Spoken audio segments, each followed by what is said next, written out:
भावुकता के क्षण हैं। मैं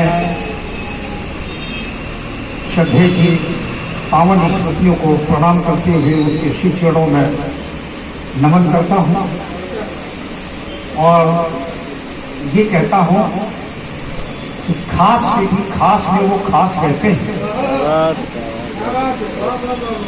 खास से भी खास में वो खास रहते हैं, उनके होने के सदा एहसास रहते हैं, उनके होने के सदा एहसास रहते हैं। नाम लेते ही आती है प्यार की खुशबू, वो दूर रहकर भी हमेशा पास रहते हैं। क्या कहने वाह। कुछ व्यक्तित्व ऐसे होते हैं जो भले ही ईश्वर अपने पास उन्हें समय के साथ बुला लें, लेकिन वो हम सबके बीच में कहीं न कहीं किन्हीं स्मृतियों में प्रेरक अपने व्यक्तित्व होने के कारण कहीं न कहीं हम लोगों के भीतर वो रहते हैं। और जब अवसर पड़ता है तो हमें दिशा भी दिखाते हैं, हमारे लिए कुछ पाथी भी तय करते हैं। श्रद्धेय रोहिलाल त्रिपाठी जी का सानिध्य मुझे बहुत मिला और उनसे मैंने बहुत सीखा। एक समय था जब मैं रामलीला में बाणासुर का अभिनय करता था और ये सुखद संयोग है कि बाणासुर का अभिनय और परशुरामी, जो शब्द प्रचलित हुआ परशुरामी, यानी कि लक्ष्मण परशुराम संवाद, वो एक ही दिन होता था, एक ही रात में होता था। तो जब कभी हम दोनों एक ही मंच पर हो जाते थे तो फिर वार्ताएं भी होती थी। उनकी साज सज्जा, हमारा बाणासुर का पाठ खत्म हो चुका होता था, उनकी साज सज्जा चल रही होती थी। तब फिर उन्हें वो कहीं न कहीं से मेरी आवाज़ उन तक पहुँचती थी और उनको प्रत्यक्ष देखने का मुझे अवसर मिलता था, आशीर्वाद लेने का अवसर मिलता था। एक ऐसा दौर था वो जब रामलीला का पूरे देश में एक बहुत सम्मानजनक प्रदर्शन माना जाता था। 10 से लेकर 15 दिन तक रामलीला चलती थी और उसमें धनुष की लीला सर्वाधिक आकर्षित मानी जाती थी, सर्वाधिक भीड़ वाली होती थी धनुष की लीला। उसका कारण क्या था? उसका कारण था भगवान श्री राम का धनुष निकलना, फिर रावण बाणासुर का संवाद होना और सबसे बड़ा आकर्षण लक्ष्मण परशुराम का संवाद होना। और जिस लीला में ये सारे राम लक्ष्मण सीता जनक का विलाप, लोगों को मैंने आंसू देखे। लक्ष्मण रावण अभिनेता, परशुराम अभिनेता, बाणासुर अभिनेता, ये सारे मजे हुए समर्पित कलाकार होते थे। उस लीला में निश्चित रूप से भीड़ दर्शकों की ज्यादा होती थी। आचार्य रोहिलाल त्रिपाठी जी का नाम इतना बड़ा था कि जब लोगों को पता चलता था कि आचार्य त्रिपाठी आज परशुरामी करने के लिए आ रहे हैं तो बड़ी संख्या में लोग पहुंचते थे। मैंने प्रत्यक्ष देखा है कि जब परशुरामी का समय आता था उसके पहले भीड़ बढ़नी शुरू हो जाती थी दर्शकों की।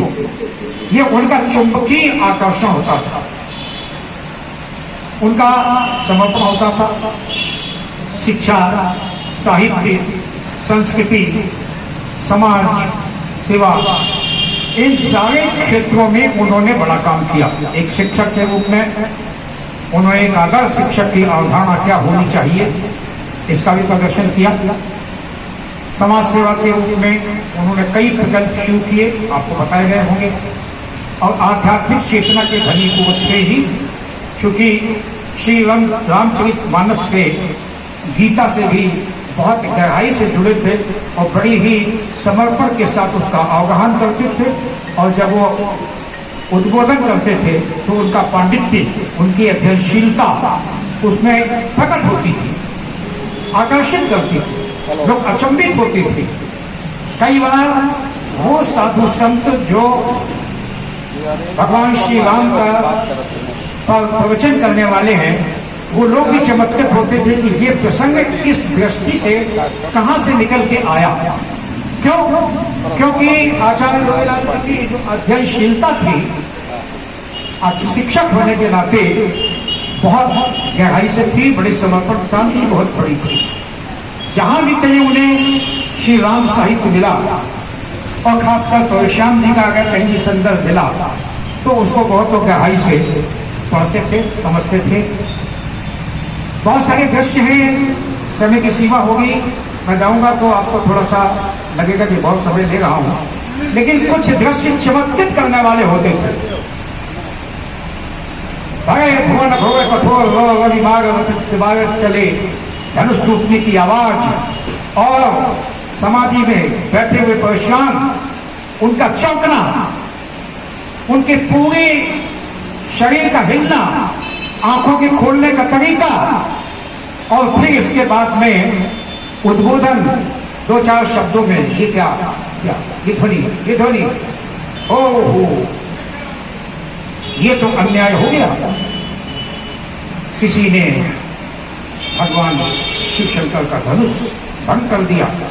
और फिर खालसा लेकर जो मंच सजा होता था उस पर चलने का तरीका, एक पांव मंच पर रखते हुए लगता था उनके कि जैसे जमीन धंसने वाली है, इस तरह का उनका पांव होता था। ऐसी उनकी मुद्रा क्रोधित हुई और स्वयंवर के बीच में पहुंचना, और इसके बाद 100 बिलगांव बिहाई समाजा न तुम्हारे जंजी सब राजा, जिसने धनुष तोड़ा समाज को छोड़ के अलग खड़ा हो जाए, नहीं तो सारे राजा मारे जाएंगे। ये कहते हुए उनका फलसा जो यूं घूमता था, और जो रात का समय होता था, जो लाइट वाले होते थे, जब उसके ऊपर लाइट पड़ती थी तो ऐसा लगता था जैसे बिजली कौंध रही है, और जब उनके मुंह से शब्द निकलते थे तो शब्दों की बिजली कौंधती थी, जीवंत हो जाता था, अपने आप तालियां उठती थी। और फिर क्रोध में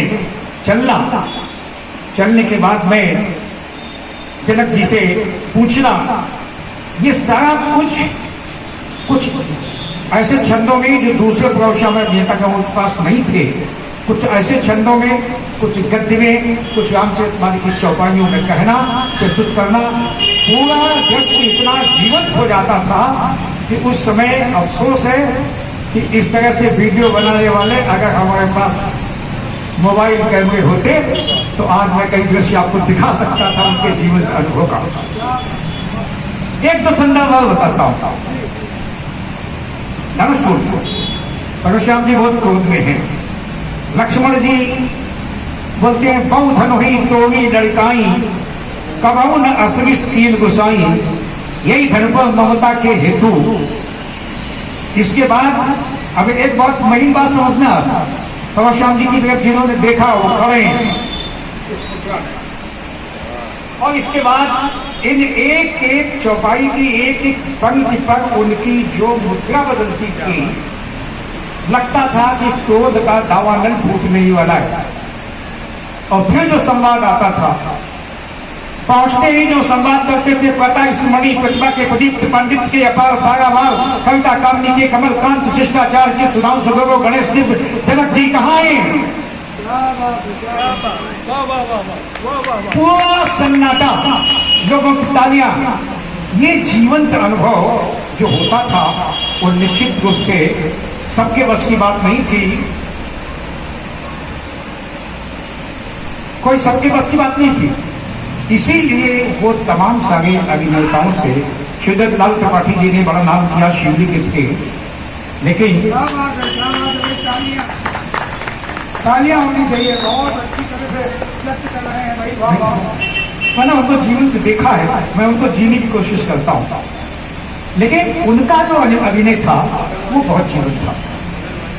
और जिस रामलीला में मुझे नहीं भी जाना होता था बाणासुर का अभिनय करने के लिए, और ये पता होता था पंडित गोविंदलाल त्रिपाठी जी आने वाले हैं, तो मैं उन क्षणों को जीने के लिए प्रायः पहुंच जाता था। और कई बार ऐसा होता था, मैं मेरे रोकते खड़े होने लगते हैं कि उन्हें अगर बता देता था सुरेश आए हैं, तो वो किसी को भेज के मेकअप रूम में बुलवा लेते थे, तो कहते थे यही बैठो, अब बताओ क्या हाल है। और वो मेकअप करके तो श्याम का जितनी देर चलता था मेकअप उनका, आपका वार्तालाप होता रहता था। कुछ न कुछ चर्चा होती रहती थी। कृत्रिमता उनको बिल्कुल पसंद नहीं थी, कृत्रिमता उन्हें बिल्कुल पसंद नहीं थी। जो कुछ था, हम अंग्रेजी का शब्द प्रयोग करें, वो ओरिजिनल था, अभिनय उनके भीतर था। अध्ययनशीलता इसलिए थी कि वो शिक्षक थे, पढ़ाने में उन्होंने नवाचार किया हमेशा, क्योंकि अध्ययनशील थे। कुछ चीजें ऐसी होती हैं, कुछ चीजें ऐसी होती हैं जो एक दूसरे को साथ देती हैं। जो व्यक्ति अध्ययनशील होता है वो अपनी रुचि की पुस्तकें, संदर्भों को बहुत गहराई से पढ़ के अपने आप में उतारने की कोशिश करता है। और जो व्यक्ति सृजनशील होता है वो नए नए छंदों की, नए नए कविताओं की रचना भी कर लेता है। और अगर उसके ऊपर से अभिनयशीलता हुई तो फिर उनके इस संवाद पर हमें पांव कहाँ रखना है, मुख की मुद्रा कैसे बनानी है, हाथ में जो भी हमारे पास फंसा है, तलवार है, कृपाण है, धनुष है, उसको किस तरह से घुमाना है, किस तरह प्रदर्शित करना है, वो सीख जाता है। आचार्य गोविंदलाल त्रिपाठी जी ने सीखा ही नहीं, लोगों को सिखाया भी। और वो धनुष्य की स्वामी के एक वो मानक व्यक्तित्व हैं। मैंने कई बार कहा, एक अभिनंदन ग्रंथ भाई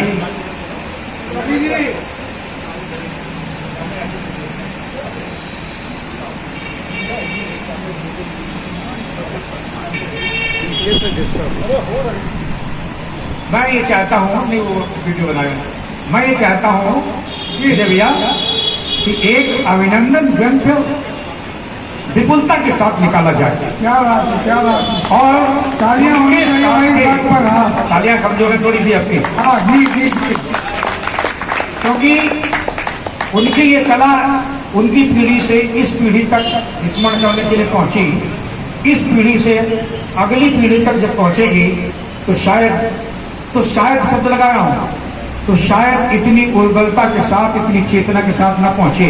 और कुछ एकाध पीढ़ियों के बाद वो फिर जब कभी कोई संदर्भ आएगा तो खोजना पड़ेगा आपको।